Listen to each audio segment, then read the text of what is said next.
always encouraging people, when you're with your friends, even if it's someone you've known for a really long time, go and do something new together. The Mercedes-Benz Interview Lounge. And we welcome Jay Shetty to the show. Hi, Jay. Hey, thank you so much for having me back. It's so good to see you all. You know what? Last time Jay Shetty was with us was months and months ago. And I could start to feel like I needed some more Jay Shetty in my life. You came back and you saved us. Yes. Just in time. And by the way, I'm never more than a foot away from Think Like a Monk, ever. I even went back, Jay, and I looked at a lot of the things, the wisdom that you gave us that I highlighted. And I know we're going to talk about one of these things today, and that's what you do in your spare time. Don't just spend time with people you love. Grow with them. Take a class with them. Read a book with them. Do a workshop with them. And it's about community, right? Mm-hmm.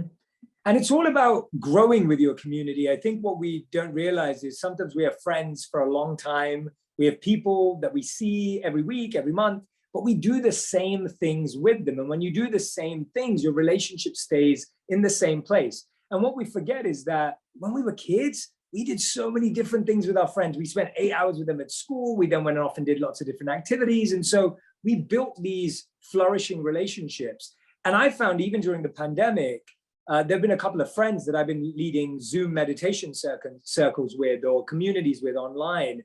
And the bonds that I've created with people I've never even met, just because we meet every week and do a Zoom meditation together, has been so beautiful. So I'm always encouraging people, when you're with your friends, even if it's someone you've known for a really long time, go and do something new together, because that old relationship is going to discover a new path and a new fascination. And it's going to be a great, great way to feel like you're moving, learning, growing. I think we all need that. We all feel stuck. And we need that opportunity to feel like we're learning, moving, and growing. Well, I can't wait to share this with my drinking buddies today. And by the way, if you don't feel like you're getting enough Jay in your life, the Daily Jay. We're going to talk about that in a minute. We're going to talk about you and your relationship with the Calm app, which I love. But I recently read an article of yours in Vogue, and one of the things you talked about, of course, was creating community. We sort of hit on that a second ago. You also sort of advised to stay away from multitasking. You're encouraging monotasking, choosing one thing at a time to focus on. Why do you think that's a good idea in our lives? I think one of the biggest things is that we're always trying to do too many things all at the same time. And I read a study a few years ago that said you can't be logical and creative at the same time.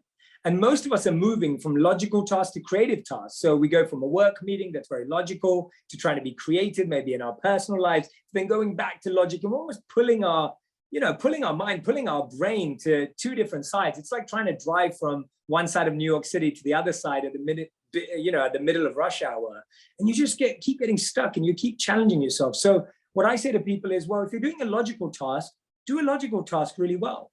And then you can switch to a creative task maybe in the afternoon. So what I try and do with my days is I have logical days, creative days, logical Monday, creative Tuesday. And that way you start being able to actually apply yourself and focus in, rather than feel this constant distraction and oscillating feeling of back and forth. Jay, going back to your original point, do you think that you said it with your friends, do something that you don't always do, because that's what we did as kids? In your romantic relationships, like for example with my wife, if my wife goes to the beach or goes shopping, she usually goes by herself or with a girlfriend. And if I go play golf, I go by myself or with my friends. Is it something to also do in your romantic relationship, to maybe one time when she goes shopping, I go with her or I go to the beach with her? Does that help change your romantic relationships as well? Have you not tried that yet?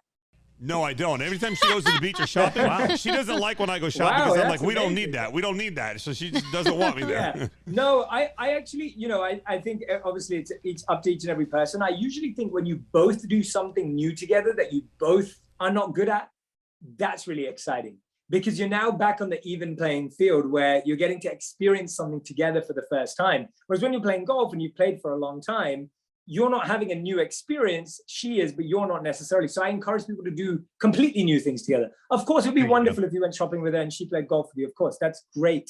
But I think what I'm really encouraging is, hey, why don't you both try something new so that you both learn something new about each other to keep it fresh. Skydiving. Let's do that. We did that. So last year, me and my wife decided to do extreme activities that we both found difficult. So we started doing cold plunges, we went skydiving, we went zip lining. We tried all these extreme activities. We put them all on YouTube. And we learned so much about each other and how we work together in these scary situations. It was so fun. Wow. Wow, it's sort of like what Gandhi did with two other members of our show. They hopped in an RV and drove across the country, and so out of their comfort zone, it became their new comfort zone. It was watching that metamorphosis happen with them. It was just really cool.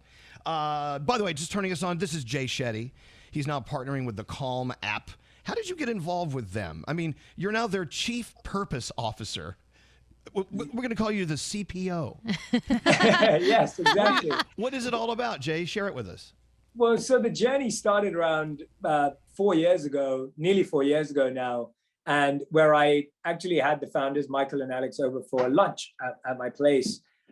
And we all just were getting to know each other. You know, we were getting to understand our vision, and we saw that we had this real alignment in wanting to take mindfulness and meditation out to every single person in the world, because we wanted it to be accessible and relevant and practical. So our friendship continued.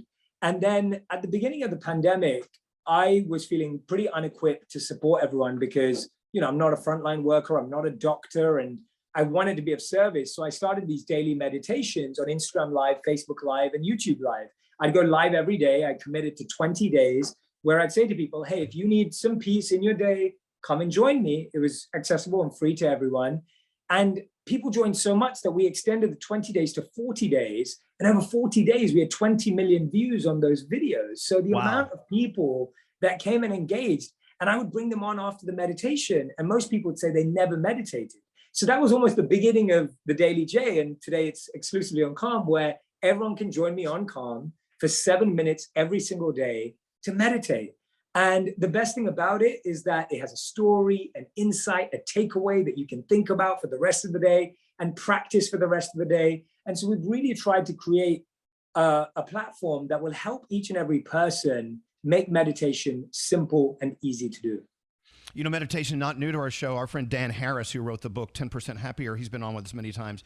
And I loved, and I know everyone in this room will agree, watching our audience members, the people who listen to us every day, watching them learning about this and really truly hearing people that they hear every day talking about it to them and practicing it themselves, that really made it worth it. I mean, and to be able to get a 7-minute visit with you, Jay Shetty, every day on the Calm app, pretty friggin' cool. Yeah, that's awesome. I love that. The Daily J. So have you started doing the Daily J yet? Or? So it literally launched yesterday. So, okay. 2 days. It literally launched 2 days ago now. So Monday, 24th of Jan was the first day it was available. And the reason why I took on the Chief Purpose Officer role, as you asked, Elvis, was I also wanted to take this work out to corporations and organizations. You know, I think everyone today, whether they work in a workplace, no one's in the workplace anymore, but we want work to be a place people thrive. Work takes up a big chunk of our day, a big chunk of our lives.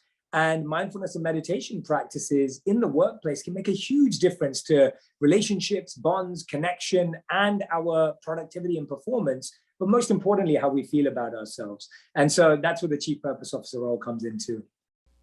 Wow. Gandhi, you had a thought for Jay? Well, I was actually, speaking of meditation, looking at one of those memes that says, you know, what do billionaires do differently than you do? And it gives you their schedule. And almost every single one of them will wake up and they have this routine. And included in that routine is they start the day out with meditation. So to you, you know, talking to a person who might not be loving their job and might not be all about what they're doing every day, how does meditation help them out in that aspect of their life? So one of the biggest challenges, Gandhi, that I think we all experience is that when we wake up in the morning, you know, we're feeling a lack of alignment. So we have, you know, all these thoughts every day, and you may wake up with a thought that's critical. You may wake up with a thought that's like, oh, I hate my day, or I hate what I do for work, or oh, I'm so tired, I should have gone to bed earlier. Like we're critiquing ourselves. And what we almost need to do is we need to interrupt that pattern the first thing in the morning, because otherwise that pattern continues till the rest of the day. When you get to the end of the day and go, well, I didn't achieve anything today. That wasn't a good day.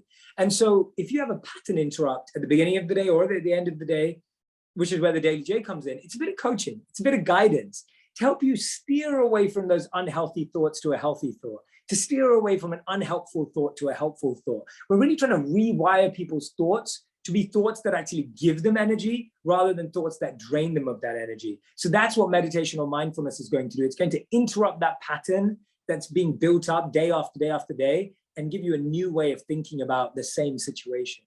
So when we get up at 4 a.m. or 3 a.m. and we cry in the shower, that's not normal? I'm not saying crying is great. Crying is great. Crying should be encouraged as much as laughing. And often I've done meditations that have made me cry and laugh. So laughing and crying is absolutely fine. But I think it's what we do after that. I think that's the important part. What do we do after that? So have your cry. But after that, tune into the Daily J. What Danielle does, she cries in the shower and then she throws darts at a dartboard with my face on it. And It all works out. It all works out in the end. No. Hey, so you know what? Look, meditation it's easier for some than others, and meditation, it's a practice. It really is. Why don't you lead us through, and everyone listening, lead us through ways to turn it off, to focus, and to, like, for instance, meditation described to me beautifully was you're standing on a bridge with a creek below you. You see a leaf floating down the creek. The leaf comes, and then you let the leaf go. And that's basically what meditation is with thoughts. What is your go-to description on how to turn it off and meditate? Yeah, for me, meditation in the simplest form is scheduling time with yourself. You know, we make time for everyone else in our life. We make time for our families, our friends, our kids, our partners. When was the last time you made some time for yourself? And we actually sat down and we did this with Calm, where we sat down with 3 different individuals with 3 different stories. We sat down an incredible nurse, Caitlin, and I asked how much time she spends for herself. And most people didn't have a number. Like, we don't even know. If I asked you, how much time do you take for yourself every day? For yourself, truly. And so to me, meditation, it just starts there. Hey, let's schedule some time for ourselves, with ourselves, by ourselves, to get to know ourselves, to really build a relationship with the most important person in your life. Wow, very good advice. You know, someone also asked me, well, what's the easiest way to, like, meditate? And I said, you just did.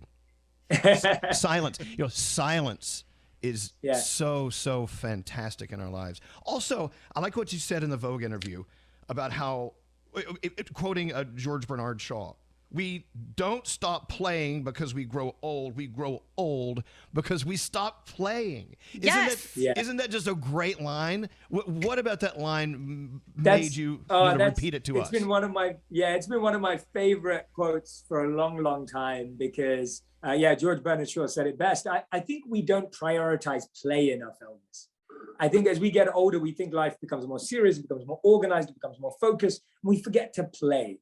And my wife's the one who reminded me of this. My wife's one of the most playful, fun-loving people that I've ever met. And she's the one who has reminded me of this over and over again. She can turn any situation into a playful situation. If people don't see her videos on Instagram and YouTube, she's always doing a funny dance or singing along to a song or whatever it is. And I think all of us every single day need to find some play in our lives. And that's one of the takeaways to the Daily J. So what we've done with the Daily J is that we meditate, but we also share an insight that you can practice for the rest of your day, giving you ways of trying it out.